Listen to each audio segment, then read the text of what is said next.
ศักดิ์ศรีด้วยความรักเราเดินด้วยใจ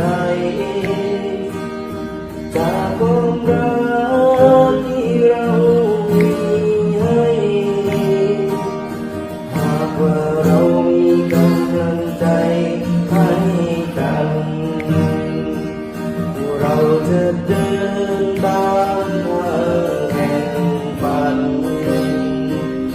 เพื่อให้มีคืนวันเลิศล้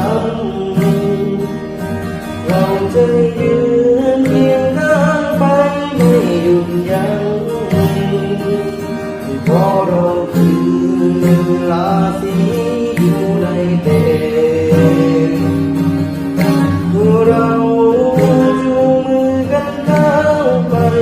ก้าวไปก้าวด้วยใจเราไปพร้อมกัน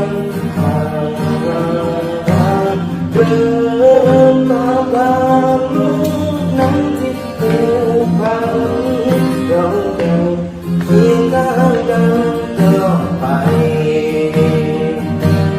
เราจะเดินตามทางแห่งฝันเพื่อให้มีคืนวันเลิศล้ำเราจะยืนเคียงข้างไปไม่หยุดยั้งเพราะเราคือราศีในเต็นเราจูงมือกันก้าวไปก้าวไป